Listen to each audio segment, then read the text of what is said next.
Pues muy buenos días. Hoy, este domingo 22 de junio, previo a Mar de Palabras, este conversatorio que se encuentra dentro del marco del festival, estará moderado por Virginia Soliman. A nuestro invitado especial de hoy, Juan Gabriel Vázquez, quien comentará, ¿no? Y intercambiará ideas y opiniones con nosotras a partir de su novela Los nombres de Felisa. Juan Gabriel, te damos la bienvenida. Aquí nadie necesita saber quién tú eres, todo el mundo es fan número uno tuyo. No vamos a perder tiempo en eso. Virginia es psicóloga, educadora y una lectora entrañable. Y todas nosotras pues nos unimos a este conversatorio y recordarles que el festival tendrá lugar en el Hotel Kimpton, Las Mercedes, el 27, 28 y 29 de junio. Será un encuentro para realmente reflexionar, pensar e inspirar a todos sus participantes. Virginia. Si tienes algo que decir en este momento para abrir la reunión, pues ya tú sabes que el micrófono es tuyo. Claro que sí, gracias Julisa. Bienvenido nuevamente Juan Gabriel Vázquez, honrada y privilegiada de poder, ¿verdad?, colaborar, compartir con ustedes en este espacio virtual y ciertamente nos reunimos para conversar sobre la más reciente novela de Juan Gabriel Vázquez, Los nombres de Felisa, una obra que, como es habitual en la producción de Juan Gabriel, nos invita a reflexionar sobre las formas en que el pasado moldea nuestro presente y cómo las historias personales se entrelazan con los grandes acontecimientos. Pero, ¿de qué va los nombres de Felisa? Si todavía hay alguien por aquí que no ha leído la novela, pues el 8 de enero de 1982, la escultora colombiana Felisa Bernstein murió en un restaurante de París. Tenía 48 años. En el momento de su muerte repentina, la acompañaban su marido y cuatro amigos. Uno de ellos, el escritor Gabriel García Márquez, publicó días después un artículo que incluía tres palabras en apariencia simples, pero misteriosas en el fondo: murió de tristeza. Juan Gabriel Vázquez parte de esas palabras para investigar en la vida secreta o desconocida de una mujer definitivamente extraordinaria. Felisa Bernstein se enfrentó siempre a la sociedad en la que le tocó vivir, hija de una pareja de judíos expatriados en Colombia, artista revolucionaria en un tiempo de revoluciones políticas, de opresión, mujer de espíritu libre en un mundo que desconfiaba de la libertad de las mujeres. Llevó una existencia que puso en escena las grandes tensiones del siglo XX y sobre todo el deseo de ser dueña de sí misma. En Los nombres de Felisa, Juan Gabriel funde con maestría la autobiografía, la realidad y la imaginación para entregar a nosotros los lectores una ficción asombrosa y desgarradora sobre cómo la vida íntima de un ser humano se ve inevitablemente arrollada por las fuerzas de la historia y la política.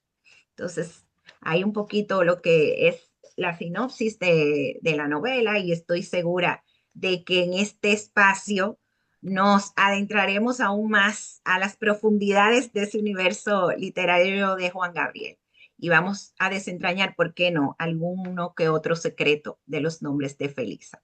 Y así iniciamos. Y voy a iniciar, Juan Gabriel, con la siguiente pregunta.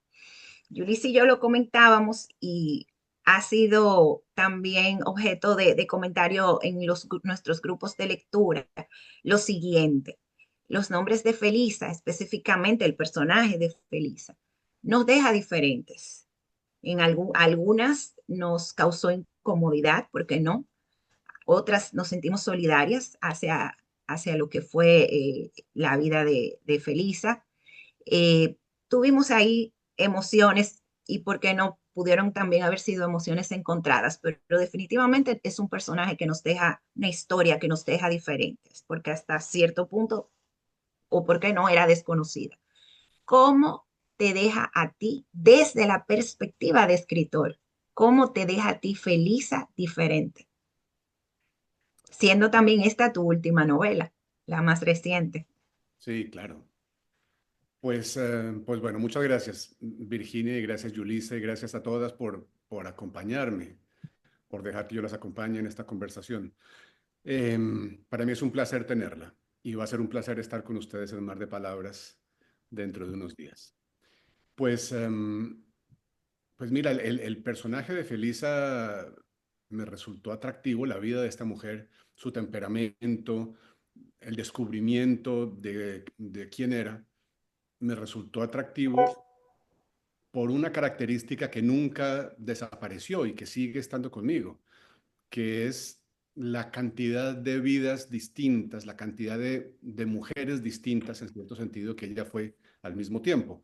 Lo que le llama la atención a un novelista, o por lo menos al novelista que soy yo, es esos personajes que son contradictorios, que son ambiguos, que son difíciles y por eso está muy bien que despierte emociones difíciles, emociones contradictorias, porque eso es lo que era.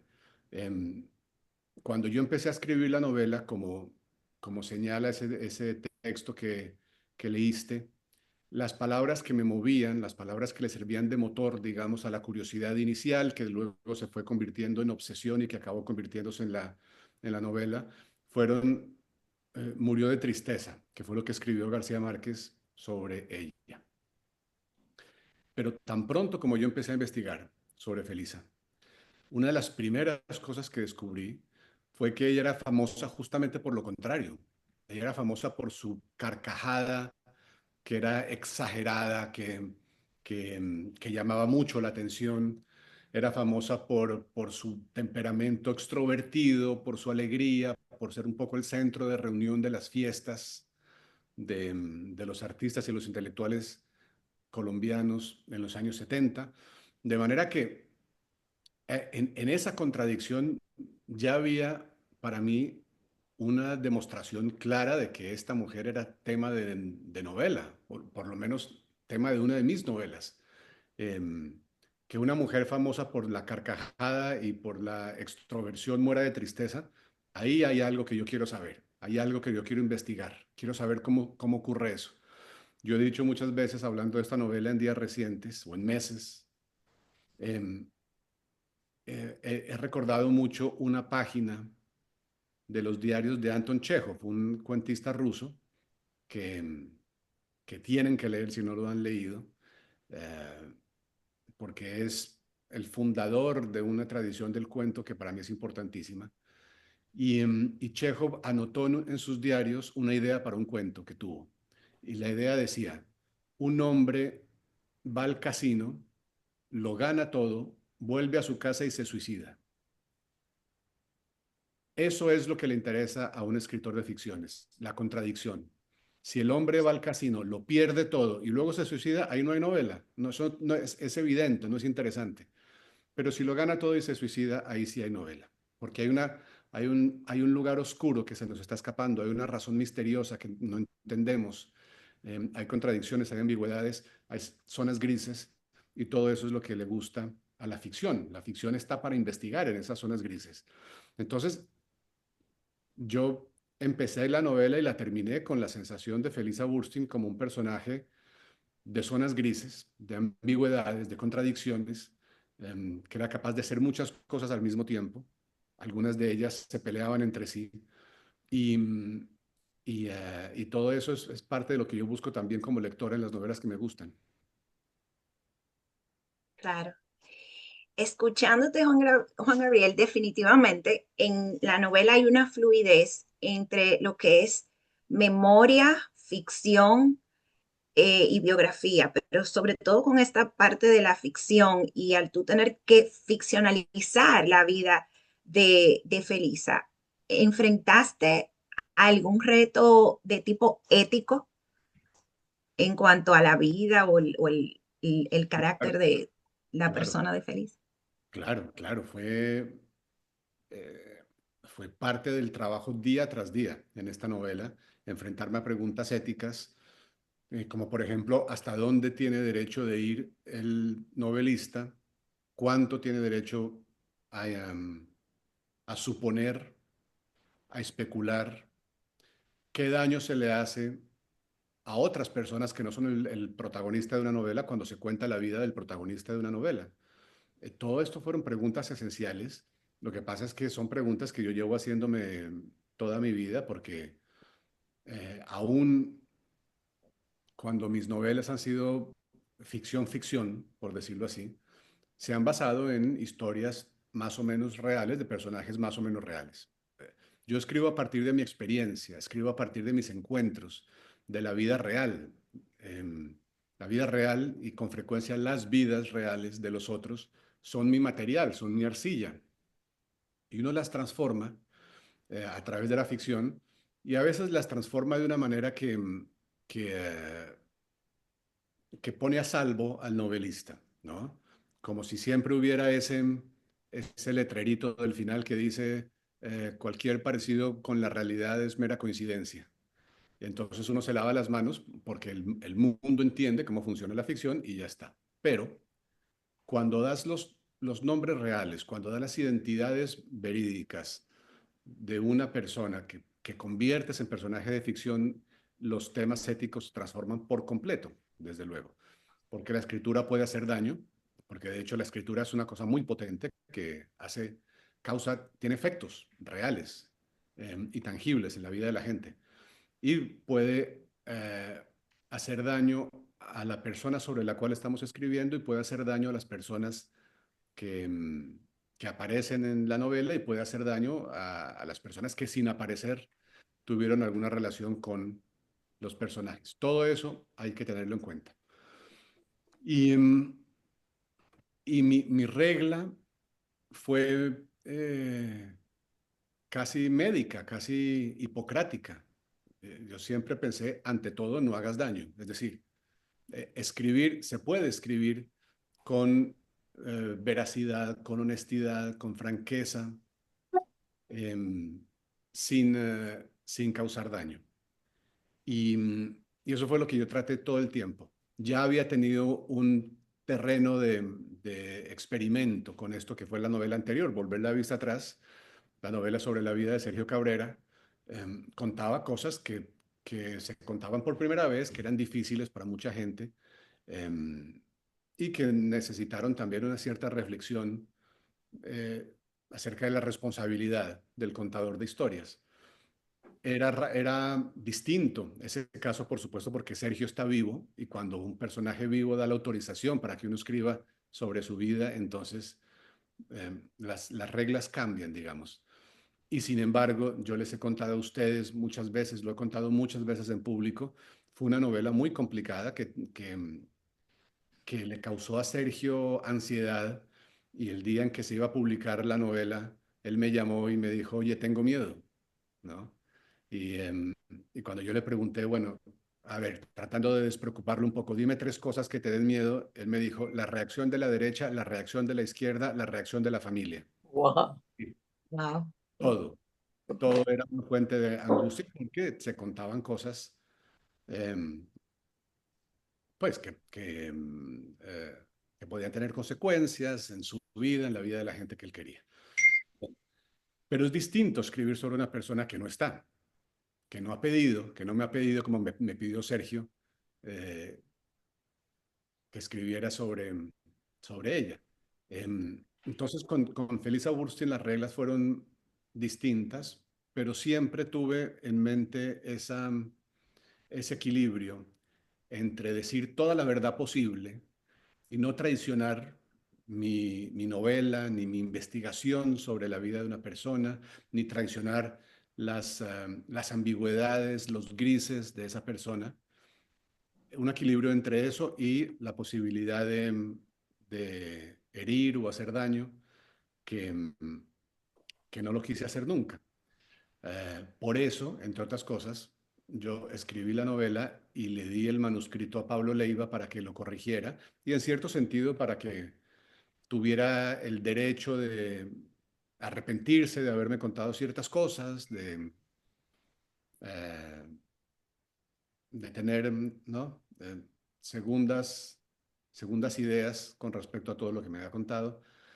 Y por fortuna no fue así. Por fortuna, em, la novela le abrió incluso más, más posibilidades a su memoria, que fue recordando cosas nuevas. Em, pero siempre fue tremendamente importante para mí que la escritura no se usara em, para herir, para causar daño. Todo eso era tremendamente importante. Sí, y recordando volver la vista atrás, definitivamente, tal vez el miedo no era tan infundado, porque cuando yo terminé de leer esa novela, corrí a buscar entrevistas y reportajes de Sergio Sí, Cabrera. Es un elemento intrínsecamente humano, la curiosidad, por no decir otra cosa. claro, claro. Bueno, es que leemos por eso. Es decir, el principio por el que leemos ficción, que toma formas infinitamente más sofisticadas que lo que voy a decir, pero en el origen es eso, es la curiosidad por los otros. Y a mí me encanta que así sea. Esa es la razón por la que yo leo ficción y por la que escribo ficciones, también esa curiosidad por, esto lo decía muy bien Forma Oxford, un novelista que a mí me gusta mucho. Decía que en la novela podemos saber, o la novela es el único lugar donde podemos saber cómo viven los demás su vida entera. A mí esa idea de la vida entera, a mí eso me encanta. Eso responde a la curiosidad que sentimos por las vidas de los otros, em, que, que, que es infinita, que no tiene, bueno, para los que tenemos la virtud de tenerla, pero porque hay mucha gente que nació sin ese archivo, ¿verdad? En el programa, sin el archivo de la curiosidad por los otros. Y, y, eh, y a mí pues, me da mucha lástima esta gente que vive sin curiosidad por los demás. Pero eso es esencial, es una de las razones por las que leemos, porque es una de las razones, eh, o es uno de los impulsos, de los motores vitales más fuertes de nuestras vidas.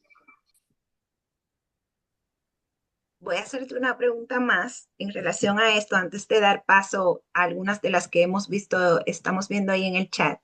Y es si alguno de los encuentros o algún descubrimiento en el proceso de escribir la novela te hizo llevar la trama hacia otra dirección. Mm, estoy seguro de que sí, pero, Claro. pero el proceso fue tan largo. Claro, hay un Y punto de la escritura de una novela en que los novelistas, o por lo menos así me pasa a mí, perdemos claridad sobre lo que estamos haciendo. Y, y por ejemplo, yo ahora mismo ya no tengo una claridad perfecta sobre lo que me contaron literalmente o lo que es fruto de mi construcción novelística. ¿No? Se pierde ya eso. El libro se impone sobre mi memoria, sobre mi experiencia. Y lo mismo me pasó con Volver la vista atrás. Yo ya no sé en ese libro qué inventé y que no estaba inventado. Em, de hecho, Sergio Cabrera me decía que lo mismo le había pasado a él. Él ya no sabe distinguir entre sus propias memorias y lo que cuenta el libro. Y recordaba él como, no sé si ustedes recuerdan una telenovela de los años 90, Escalona, sobre un compositor de vallenatos colombiano muy importante. Sergio Cabrera escribió una telenovela sobre Escalona y cuando él todavía estaba vivo, el maestro Rafael Escalona todavía estaba vivo. Y entonces Sergio me contaba que en la telenovela, por ahí un ruido por ahí, ya. Em, Sergio me contaba que en la telenovela em, él había inventado que Escalona en su juventud había visto en la Sierra Nevada de Colombia, la Sierra Nevada de Santa Marta en Colombia, como saben, la montaña más alta, ¿no? Nevada con nieves perpetuas. Eh, Sergio, escribiendo su telenovela, inventó que Rafael Escalona había visto allí en la Sierra Nevada el avión de Amelia Earhart, perdido, desaparecido, y lo inventó como parte de la trama y de la novela. Y me contaba Sergio que después, en entrevistas, Rafael Escalona les estaba contando a los periodistas que sí, que efectivamente él había visto el avión de Amelia Earhart en la Sierra Nevada. Entonces Rafael Escalona dejó de distinguir entre la realidad de su vida y la ficción que había inventado Sergio Cabrera. Y me decía Sergio, lo mismo me pasa a mí. Yo ya no distingo entre mi vida y la reconstrucción de mi vida que tú hiciste en Volver la Vista Atrás. Bien, lo mismo me pasa a mí en este momento con Felisa. La novela no inventa ningún hecho importante, pero la novela hace una dramaturgia de la realidad. eh, Aporta ingredientes de la imaginación para construir una escena, inventa diálogos, ¿no? Inventa conversaciones que que nadie pudo ver, que nadie pudo contar, y desde luego inventa emociones, sentimientos, psicologías de sus personajes. Entonces yo ya no sé, todo esto es una larga manera de decir que que sí, sí hubo varios momentos, estoy seguro, en que un descubrimiento me hizo desviarme, pero ya no los puedo recordar, porque ya que están tan metidos en la versión de la novela que se publicó, que ya se han borrado los rastros, el procedimiento se ha borrado. Am, pero, mm, pero sí sé, por ejemplo, que me fueron enriqueciendo los descubrimientos, no tanto fueron desvíos, pero yo iba escribiendo la novela con el punto de vista de Pablo Leiva y cambiando el punto de vista de Felisa Burstyn y de repente el testimonio, por ejemplo, de Patricia Ariza, una mujer que fue muy importante en el mundo del teatro colombiano y que fue amiga de Felicia, la conoció bien, me contó una escena y claro, eso me ayuda a aclarar la estructura de la novela, para dónde voy, porque quiero meter esa escena, porque esa escena es importante. Entonces, modifica de alguna manera la construcción de la novela que estoy escribiendo. Pero para eso se investiga. Para mí una novela nunca es contar lo que ya sé completamente, contar todo lo que domino. Una novela para mí es un descubrimiento, es una investigación. Y nunca escribiría una novela si supiera todo lo que va a pasar desde la primera página. No, la novela es un proceso de ir hacia lo desconocido. Yo publiqué un libro de ensayos que se llama Viajes con un mapa en blanco. Es eso. La novela es también para mí, para el novelista, un viaje a lo desconocido. ¿Y tú crees, Juan Gabriel, que esta novela ha tenido quizás una función reparadora, por ejemplo, frente al olvido y la marginación de figuras como Felisa Bernstein? Bueno, no lo sé, pero es una idea que me gusta mucho. La de la literatura, la poesía, la ficción como lugares donde se reparan carencias, se reparan heridas. Em, yo creo que la buena literatura nunca se propone ser terapia de nada, ¿no? Nunca se propone ser sanación, si quieres, pero creo que lo logra. Cuando se lo propone, sale mal. Cuando se lo propone, se vuelve, para mí, es una opinión mía, cuando la literatura se propone em, tener estas consecuencias, generalmente se convierte en autoayuda mal disfrazada, pierde una cierta libertad, pero la gran literatura, cuando no se lo propone, generalmente tiene ese efecto de ser un espacio donde sanamos heridas, donde, eh, donde se reparan rupturas que son importantes en nuestras vidas, como por ejemplo para mí, no solo estoy hablando de rupturas a un nivel personal, sino de la ruptura con el pasado, eh, Exacto, que tanto daño hace a una sociedad. Perder exacto. comunicación con el pasado, ¿verdad? Perder Ujú. comunicación con ciertos hechos, sobre todo cuando son violentos y han dejado dolor.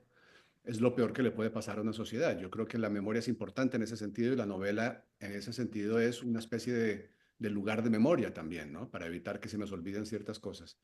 Em, y en esos espacios, en esos lugares de memoria, hay una sanación, hay una reparación de algo, de nuestra relación con el pasado, nuestra relación con la verdad o con las verdades que moldean nuestras vidas presentes. Y sin ellas vamos muy, muy ciegos por la vida, personalmente, individualmente y también políticamente. Entonces, yo creo que con frecuencia las novelas hacen eso, sí. Sí.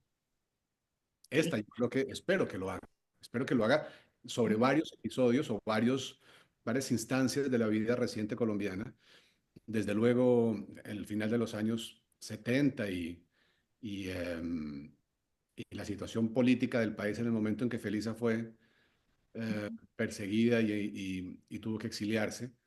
Eso es un lugar de la memoria reciente de mi país que no se conoce, quienes lo conocen lo ocultan o lo manipulan o lo distorsionan o se nos olvida porque la realidad del país es tan urgente que hay ciertos episodios del pasado que se pierden, ¿no? Se difuminan.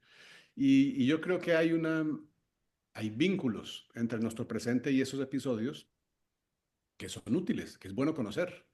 Entonces, cuando una novela se convierte, entre muchas otras cosas, en un lugar para mantener con vida el, eh, el pasado, que es una criatura tan frágil, pues me parece muy bien que así sea. Sí. Y definitivamente se hace esa justicia simbólica, no solo a personajes como, ¿verdad? Como Felisa Bernstein, sino tantos otros en nuestra Latinoamérica. Bueno, Yulisa, yo creo que quizás podemos dar paso a algunas preguntas, algunas otras preguntas. Muchas gracias, Juan Gabriel. A ti, Virginia, gracias. Podemos usar el método de la manita, como que, del cual estamos todos acostumbradas, ¿no? A subir la manita si tenemos alguna pregunta. La pueden, si no, escribir, que yo la estoy leyendo. Hay una pregunta em, en el chat que te hacen a ti, Juan Gabriel, como escritor. Estos personajes que te atraen, ¿no? Como un imán, te seducen. Te seducen porque sientes que puedes descubrir en ellos parte de esa historia silenciada, no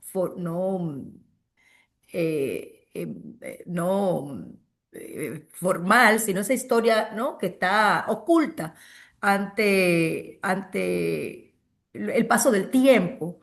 O comienzas tú escribiendo sobre un personaje y ese personaje te va llevando hacia allá inconscientemente. ¿Cómo tú crees que trabaja ese mecanismo en ti? Porque realmente, al final, el grosso de tu obra es esa radiografía de la historia reciente colombiana, ¿no? Entonces es interesante saber cómo ocurre en ti ese vínculo con tu narrativa, ¿no? ¿Es el personaje el que te lleva allá o son los hechos los que te llevan hacia ese personaje? Eh, Yo creo que es siempre el personaje. Estoy tratando de ser justo con la respuesta y recordar alguna novela que no haya partido de un personaje, pero no, no es verdad. No, siempre parto de alguien metido en un problema, alguien eh, en conflicto con algo, y ese algo suele ser mm, una, una consecuencia, esto es lo que siempre me ha interesado, de la influencia de las fuerzas que podemos llamar públicas, la historia, la política en nuestras vidas privadas. A mí esto es lo que siempre me ha gustado explorar. Desde la primera novela, Los Informantes, que ya tiene 21 años. O sea, ya puede beber alcohol en Estados Unidos, imagínense. Ya está mayor. Eh, Desde esa primera novela, lo que me ha interesado siempre hacer con el género, el cuento navega por lugares distintos, pero el género de la novela siempre me ha gustado como espacio donde explorar e iluminar y entender el, el choque entre las vidas privadas y las fuerzas de lo público, entre la gran historia con mayúscula y las pequeñas historias de nosotros, los seres humanos, que sufrimos las consecuencias de la historia de puertas para adentro, ¿no? Entran los grandes movimientos políticos, sociales, pueden modificar nuestra manera de comportarnos en la intimidad, como parejas, como padres, como hijos. Eh, y a mí esto siempre me ha interesado. Cómo nos cambia, cómo nos modifica? Porque además creo que la novela es el único género donde esto se entiende realmente, donde esto se puede explorar realmente. La historia no se puede meter en la psicología, en las emociones de una persona porque no tiene las pruebas. Nadie puede saber lo que pensó, eh, no sé, Napoleón. Eh, y si dejó escrito lo que pensaba, es con mucha frecuencia mentiroso, porque eso es lo que hacen las figuras históricas cuando escriben sobre sí mismas. Reeditan su vida, la cambian, la modifican para dejar un mejor retrato, lo que sea. Pero ¿qué le pasaba? ¿Qué consecuencias tuvo una batalla de las guerras napoleónicas en la vida amorosa de una mujer a 1000 kilómetros del frente de batalla? Pues la única manera de saber eso es leer Guerra y Paz de Tolstoy. Eh, y a mí eso es lo que me interesa, escribir novelas que abran ese espacio donde vemos eh, en acción ese choque entre las fuerzas históricas, políticas y nuestras vidas privadas. Eso es lo primero que yo busco en un personaje. Es decir, si yo empiezo a escribir una novela es porque en un personaje veo eso. Eso fue lo que vi en Sergio Cabrera, eso fue lo que vi en Felisa Burstyn y eso fue lo que vi en los personajes que he inventado. También eso es lo que le pasa a Antonio Llamara, el narrador del ruido de las cosas al caer. También le pasa a Gabriel Santoro, el narrador de Los Informantes. Son todos hombres y mujeres que van por ahí tranquilamente hasta que la historia les cae encima. Y, o la política, ¿no? Y son fuerzas que no entendemos, que no dominamos, y yo creo que la novela es un lugar donde eso es posible, donde es posible entender cómo operan estas cosas en nuestras vidas. Tenemos a doña Lucita y Laura. No sé cuál de las dos quiere hacer algún comentario, alguna pregunta. Laura, adelante. Sí, muy buenos días. Muchas gracias, Juan Gabriel, por llevarnos a viajar a Nueva York, a Bogotá, a París. Disfruté mucho todas sus investigaciones y entonces mi comentario viene relacionado a la portada del libro, porque para mí refleja exactamente un resumen de lo que es Felisa, una mujer vanguardista, una mujer que quiere vivir su vida, una mujer que no quiere ser solo un ama de casa, apoyada siempre por su esposo. Entonces, mi pregunta es, ¿cómo llegaron a esa portada que resume, en mi opinión, perfectamente la vida de Felisa? Sí, fue un gran hallazgo, no fue difícil porque a Felisa la fotografiaron muchísimo, muchos grandes fotógrafos y entonces eso es fácil de encontrar en los archivos, por ejemplo, los archivos de Pablo Leiva, su marido, el hombre que era su marido cuando murió. Es una fotografía de Hernán Díaz, es un gran fotógrafo colombiano. No sé si ustedes tengan presente una foto muy famosa de García Márquez, eh, en que tiene un ejemplar de Cien años de soledad puesto de sombrero, como así en la cabeza. Esa es una foto de Hernán Díaz. Era un fotógrafo de artistas, de escritores, muy conocido y un gran artista él en sí mismo en los años 60. Entonces él tomó esta foto. A mí no me costó más de 3 segundos decidir que esta era la imagen cuando me la propusieron mis editores porque estoy de acuerdo contigo. Esa foto eh, cuenta de una manera muy precisa y con una elocuencia muy extraña lo que es Felisa Burstyn, una mujer al mismo tiempo cordial y desafiante, ¿no? En esa foto parece que fuera dueña del mundo y al mismo tiempo lo hace casi con timidez, ¿no? Está ese anillo fantástico, ese anillo paga cualquier cosa, cualquier análisis de Felisa Burstyn tiene que comenzar con ese anillo, no por el anillo solamente, sino también por el gesto de la mano, ¿no? El gesto de la mano y el gesto de la mano que acompaña el cuerpo, eh, para mí refleja mucho y muy bien el temperamento de Felisa, esa mezcla extrañísima de serenidad, si quieres, pero también de, de confianza, un poco de insolencia, ¿no? Um, y eso es fantástico. Pero además la foto tiene, cuando uno ya ha leído la novela, la foto tiene la virtud adicional de haber ocurrido o de mostrar a Felisa en un momento previo a uno de sus grandes cambios, que fue el accidente en Cali. Esa foto se tomó pocos meses antes, pocas semanas antes del accidente de Cali, que la cambió en cuestiones de personalidad, de temperamento y la cambió también físicamente. Hay que ver las fotos eh, más recientes, ¿no? Las fotos posteriores al accidente, las fotos levemente anteriores a su muerte. Y ahí es tan distinta ella, siendo siempre la misma persona, con la misma personalidad, pero es tan distinta que mucha gente me ha preguntado si son dos personas, dos mujeres distintas, ¿no? Solamente conociendo las fotos de la década de los 70, digamos, de la segunda mitad de la década de los 70, la gente me ha preguntado, bueno, ¿y quién es la de la portada?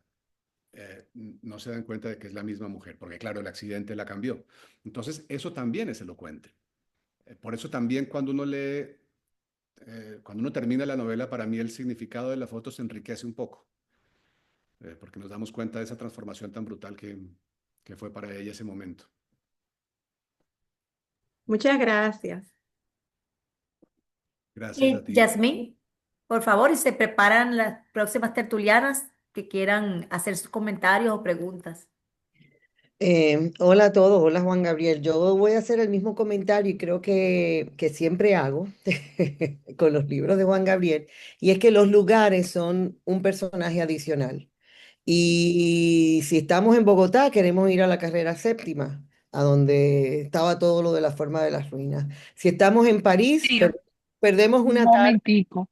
Eh, si estamos en París, perdemos una tarde buscando las direcciones del apartamento de Mitterrand y eso nos pasó, me pasó a mí hace 2 meses. Ay, qué bueno. Entonces, esa es mi primer pregunta para que comentes un poco cómo el lugar se transforma en un personaje de cada libro que escribes. El otro puntito, y lo voy a decir los tres para que puedas intercalar, es el tono de los incidentes feministas que hay a través de la novela, el, el gran, el gran impacto que tiene el incidente con su primer esposo de la mano y llegando a la realidad de nuestro tiempo, el párrafo donde el párrafo Un momentico.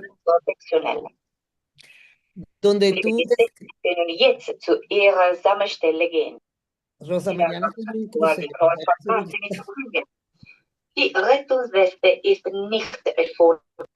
Por favor, silenciar el Yo creo que tú no puedes, micrófono, que hay yo alguien creo con que el tú no micrófono puedes silenciar abierto. ahí. No me recuerdo, son muchos. El párrafo donde tú le das a Pablo y a ella, a mí me impresiona muchísimo esa diferencia entre exiliado, refugiado, asilado. O sea, eso que estamos viviendo en estos momentos. Cuando me acordé de ese párrafo y anoche lo volví a leer, porque eso cobra ahora mismo una importancia grandísima de que en este libro, en ese tiempo, estamos eh, lidiando con esa semántica. Sí, Eh, o sea que, excelente. bueno, muchas gracias. Gracias, Yasmín. Bueno, pues em, me alegra mucho que la novela te haya obligado a recorrer calles y a buscar eh, puertas y escenas porque yo comparto esa relación física con las novelas que me gustan. Em, y en mis novelas siempre las ciudades son un personaje importante porque las ciudades son un espacio histórico, un espacio donde han ocurrido cosas, ¿no? Y, y porque la ficción en cierto sentido, para mí, ciertas novelas, las novelas ah, las novelas que hacen esto, para mí se convierten en de lo que no ha pasado, en cierto sentido, ¿no? Y eso tiene la virtud de que lo convierten en algo que seguirá pasando para siempre. Lo extrañísimo que tiene la ficción es que cuenta cosas que no han pasado, pero las cuenta de una manera tan definitiva que, que las vuelve inmortales y siguen ocurriendo siempre. Y yo sé en qué café de esta ciudad donde estoy, París, en qué café Horacio Oliveira conoció a la maga en Rayuela, la novela de Cortázar, ¿no? Yo sé dónde ocurrió eso. Y para mí eso se vuelve tan importante como el edificio donde James Joyce terminó el Ulises, que queda aquí en la calle Cardinal Lemoine, aquí cerquita. Todos los días, cuando yo iba caminando de aquí, de este lugar donde estoy, al estudio donde escribí la novela, pasaba frente a una placa que decía, aquí vivió la escultora Camille Claudel. Y esa declaración de la ciudad como un espacio donde ocurren cosas dignas de nombre, para mí convierte también la novela en un espacio donde se puede hacer un homenaje a las cosas que ocurrieron, pero que no tienen placa, ¿no? Y no hay una placa que diga por aquí pasó Felisa Burstyn la última noche de su vida, y no hay una placa que diga aquí murió Felisa Burstyn. Y, y a mí me gusta la idea de escribir de manera que se rescate del olvido ese lado de las ciudades, o que se rescate eh, del olvido la, la escena que ocurrió en una calle, ante una puerta, en un parque. Para mí todo eso es tremendamente importante. Um, Me gusta en mis novelas, o sea, yo he ido a Lima a recorrer los espacios de la ciudad de los perros de Vargas Llosa y a preguntar dónde era que jugaban fútbol los niños y, y etcétera. Me gusta esto, me gusta esto. Um, entonces me interesa que en mis novelas las ciudades sean protagonistas también. Por eso además vine aquí a escribir la novela, si no, es decir, uno también puede escribir novelas sobre lugares que no ha visitado y que ni siquiera conoce. Un gran novelista colombiano, R.H. Moreno Durán, escribió una novela entera, Los felinos del canciller, eh, sobre Nueva York, o en parte sobre Nueva York, que es una familia de diplomáticos colombiana en Nueva York. Nunca había estado en Nueva York, nunca. Y eso no le impide hacer una gran novela mmm, que nos describe Nueva York como si fuera su ciudad, la ciudad de R.H. Moreno Durán. En fin, la ficción tiene esas posibilidades, pero a mí sí me gusta. A mí sí me gusta esa especie de reportaje que hago sobre mis tramas antes de escribirlas y que pasa por un trabajo de campo, ir a los lugares, saber qué se huele, qué se toca, qué se ve, qué se oye, qué se siente en un lugar antes de escribir una escena que ocurre allí. Bueno, acerca del exilio y temas aledaños. Esto fue importantísimo para mí en cierto momento darme cuenta de que los dos momentos claves de la vida de Felisa, los dos momentos que yo quería contar, eh, ocurren en un exilio parisino, en un París que es una tierra de exiliados. Por eso también me interesó esta ciudad como escenario de esa novela. Felisa llega aquí después de la catástrofe con su marido en Bogotá. Eh, Llega aquí para aprender a esculpir, para aprender su arte, para dar un grito de libertad con su amante Jorge Gaitán Durán, etcétera. Y París en ese momento es una tierra de exiliados. García Márquez contaba muy graciosamente cómo Él estuvo en París en el año 57, más o menos, en un momento en que en Colombia su periódico El Espectador fue clausurado por la dictadura de Rojas Pinilla y a él le tocó quedarse en París un poco perdido. Y ahí es cuando escribe El coronel no tiene quien le escriba y etcétera. Y contaba cómo, viviendo todos los sudamericanos exiliados en los últimos pisos de los apartamentos, de repente alguien abría la ventana y gritaba, se cayó el hombre.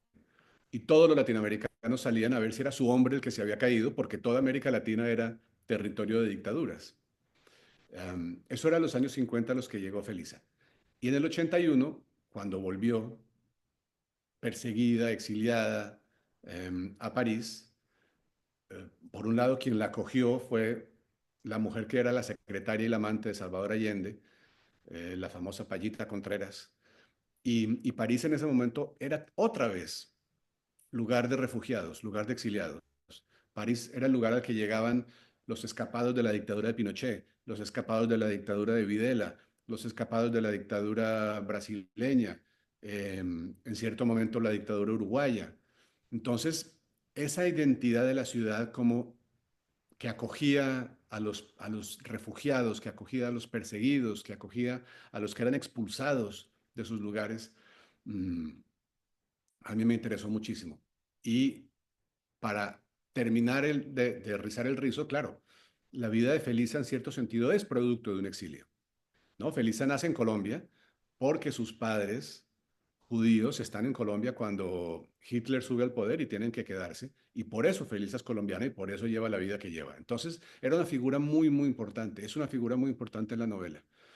Um, bien, y luego mencionabas el asunto de aquellas escenas que en la vida de Felisa simbolizan esa terca libertad de ella contra un mundo machista, contra un mundo represor.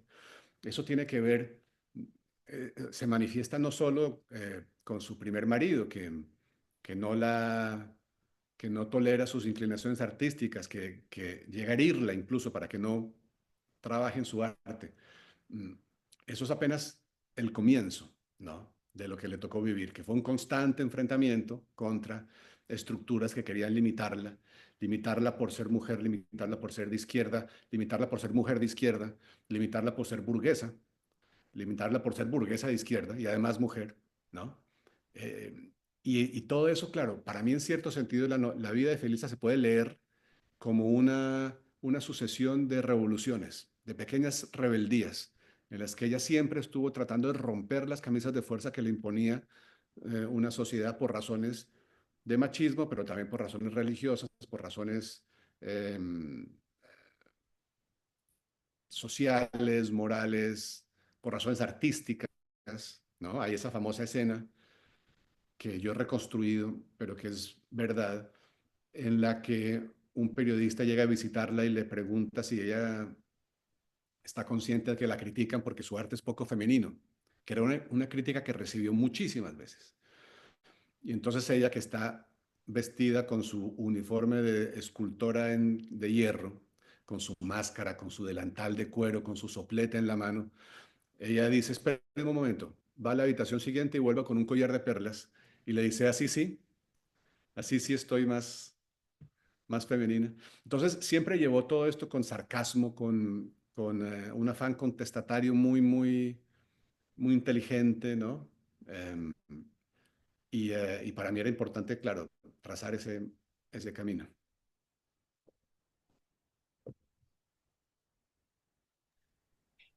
Hay un par de preguntas acá en el chat.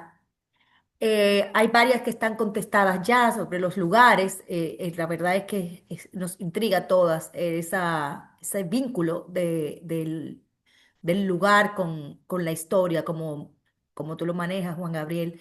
Y las respuestas han estado formidables, realmente inspiradoras.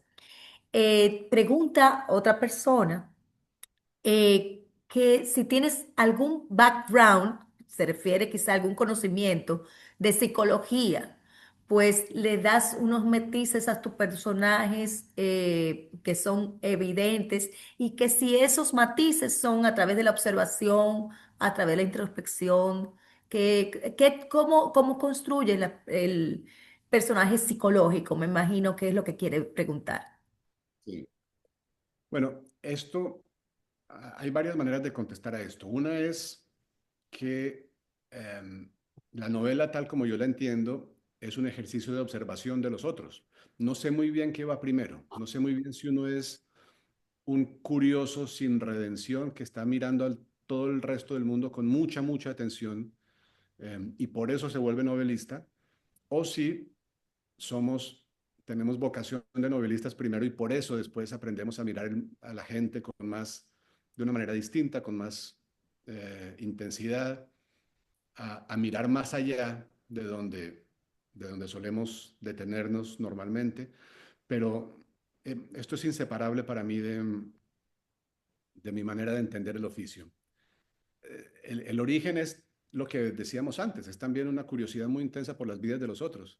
Yo soy esa persona que en un restaurante se siente y comienza inmediatamente a inventar la vida del vecino, a decir esta persona, yo sé que esta persona, no sé, está recién llegada al país o seguramente tiene 3 hijos y yo creo que está peleada con uno de los hijos. Y no tengo ninguna prueba de que eso pueda ser así, pero eh, el, el, ese, ese, esa actividad de leer a los otros, para mí es inseparable del oficio de novelista. En Busca del tiempo perdido, de Proust, eh, hay un momento en que el narrador Marcel dice que eh, él estaba fracasando en su ambición de ser escritor, de ser artista, porque no había aprendido a mirar y no había aprendido a mirar a los otros, a leerlos, a interpretarlos. Um, eso yo creo inseparable del oficio tal como yo lo entiendo. Um, y luego había otra parte de la pregunta, pero ya se me perdió. Bueno, Excúsame que el video me está sacando, no sé lo que está pasando, me voy a quedar apagada para no estar molestando, interfiriendo, ¿no? La otra pregunta era, no, yo creo que lo contestaste todo, realmente, que cómo construías esos personajes sí, y... Ujú. mira, a mí me gustaría decir que hay un talento muy misterioso que tiene el lenguaje de la ficción que hace que las novelas de repente descubran cosas que los novelistas no sabemos todavía. Ahí, en el momento de construir un personaje de ficción, nos damos cuenta de que vamos más adentro, sabemos más cosas, podemos leer a una persona de una manera más penetrante, más clara, mmm, gracias al hecho de estar escribiendo una novela, gracias a una especie de sabiduría extraña que tiene el lenguaje de la ficción, eh, y lo hacemos mucho mejor de lo que haríamos probablemente en la vida fuera de la novela, ¿no?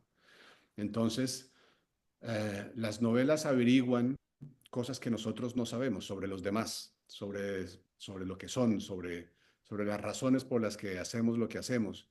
Pero todo eso es parte del territorio eh, en el que yo me muevo.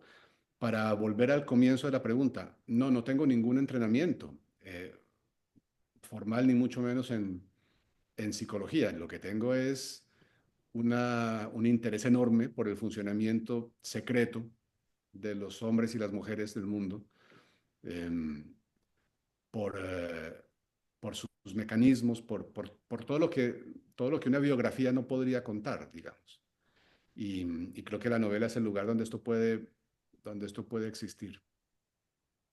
Gracias, Juan Gabriel, por esa respuesta. Y vamos a darle la palabra a Penélope y se prepara Miguelina, por favor.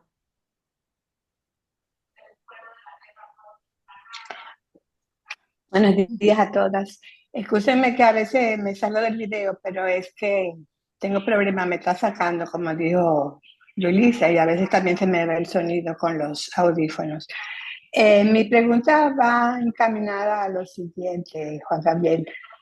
Como dices, aunque no tienes un entrenamiento en psicología, sin embargo, en todas tus obras demuestran un conocimiento como tan profundo del alma humana que quisiera compartir contigo este sentimiento que me dejó esta novela, que creo que es una de las novelas probablemente que me ha puesto como más triste, con una tristeza que al contrario de algunas otras que llorando se me quita, va más allá del llanto. O sea, yo creo que aunque me dejara dar gritos varios días, no se me pudiera quitar la tristeza que me causó esta novela, que como se dice casi desde el principio, García Márquez dijo que ella murió de tristeza, o sea, se le rompió el corazón, lo cual es reconocido en medicina como que es algo que sucede.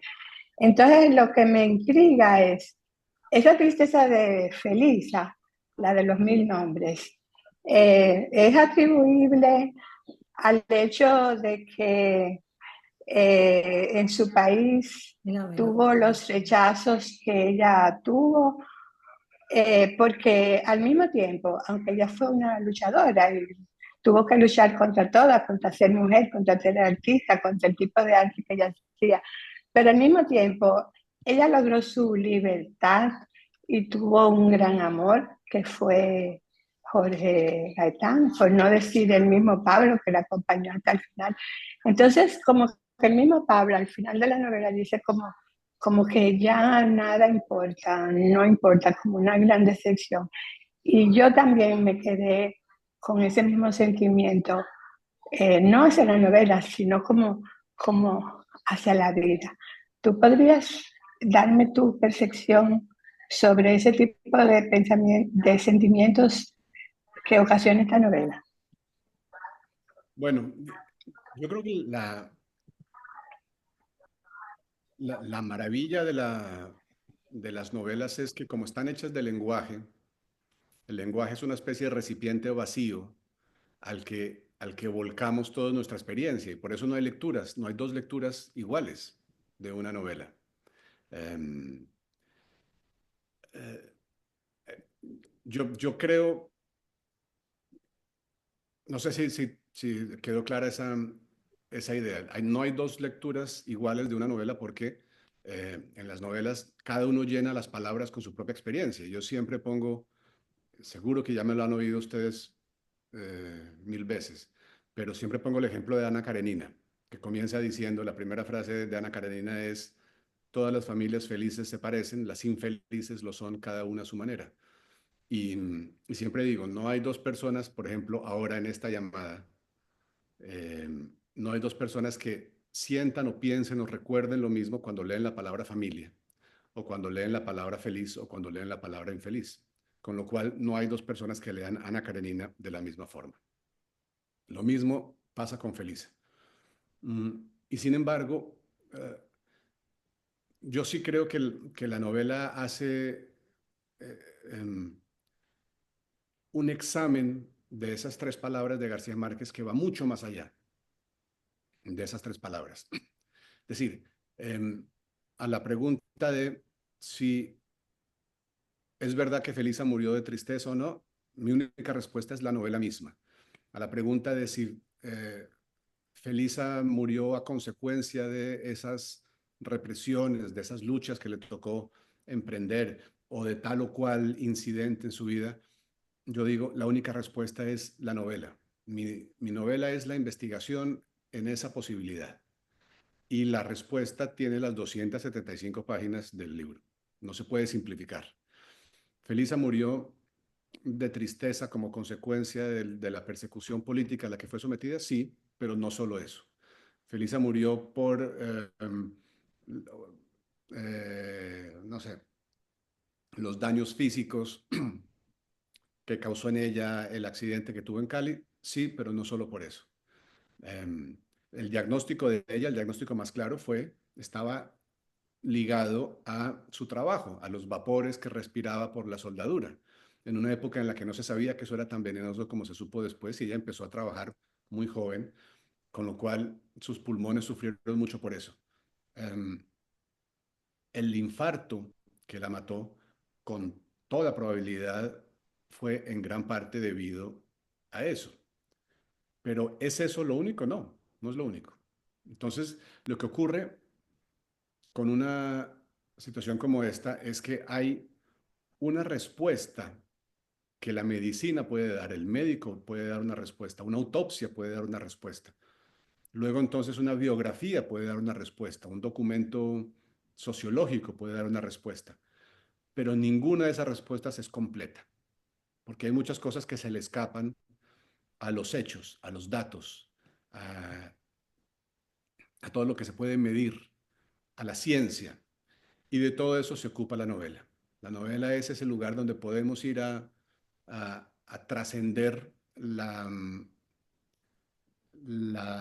escritura fáctica, la escritura científica.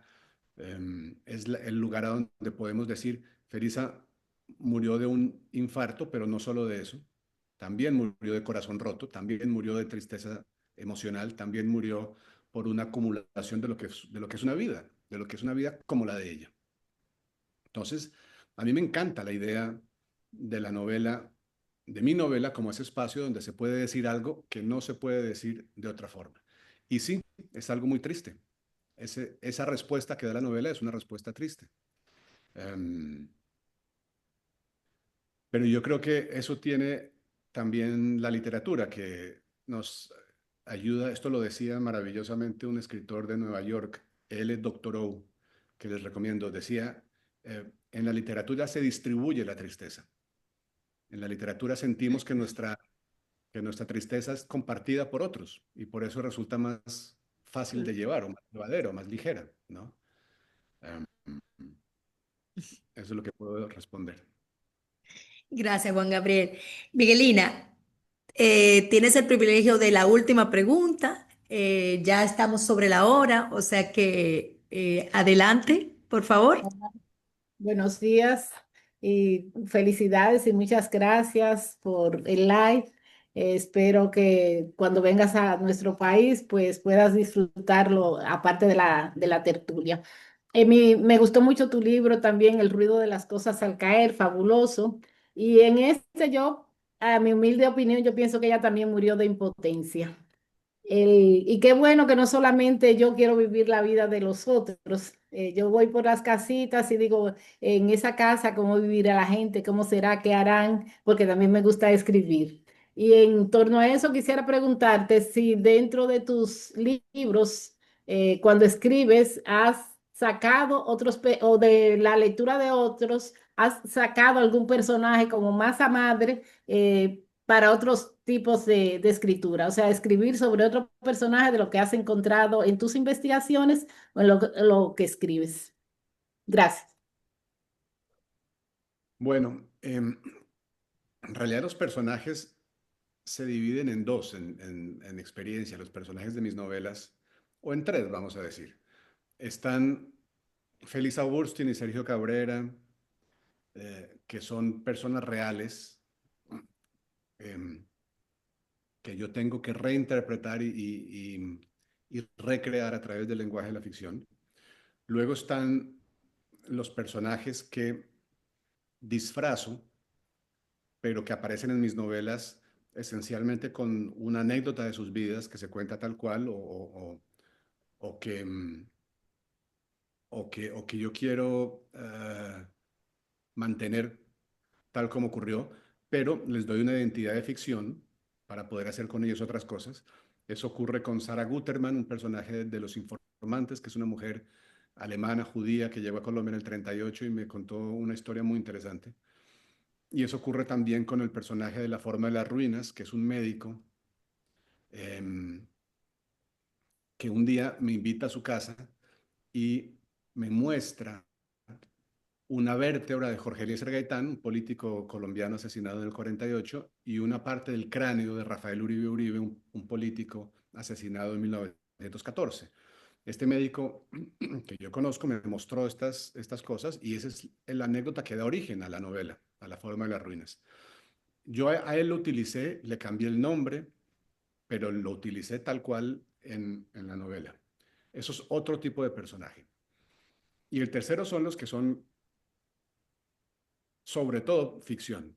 Es una ficción que coge de aquí y allá, que reconstruye los elementos de la vida que yo conozco, pero que no es la transposición de otra persona, sino es una criatura imaginaria que yo he montado con cosas que robo aquí y allá.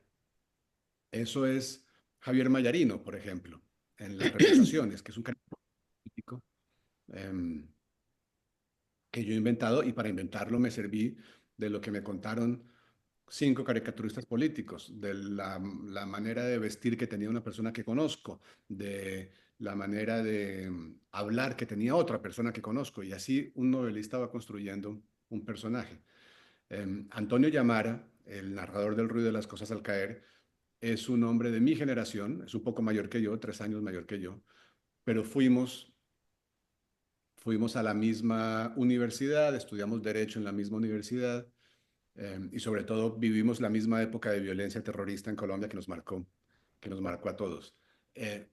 Yo no soy él, pero le he prestado ideas, le he prestado emociones, le he prestado actitudes, eh, y, y en cierto sentido, en todos los personajes sigue siendo verdad que son experimentos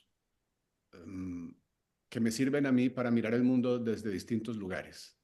Es decir, yo siempre estoy allí. Yo soy, en cierto sentido, yo soy todos. Y no soy nadie, pero yo soy Felisa Burstyn cuando cuento sobre Felisa Burstyn.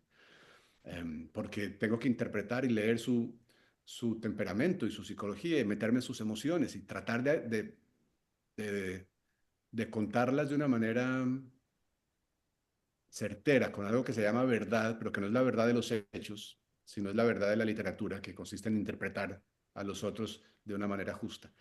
Entonces, hay todo ese rango, ¿no? De distintas maneras de construir un personaje de ficción. Juan Gabriel, hemos llegado al final de esta hora y 7 minutos que nos regalaste. Muchísimas gracias. Quiero hacer el ritual de la foto de Zoom. Si tienen su libro a mano o su Kindle, pues sáquenlo a ver. Son 3 tomas, porque son ¿cómo que se dice? 3 pantallazos.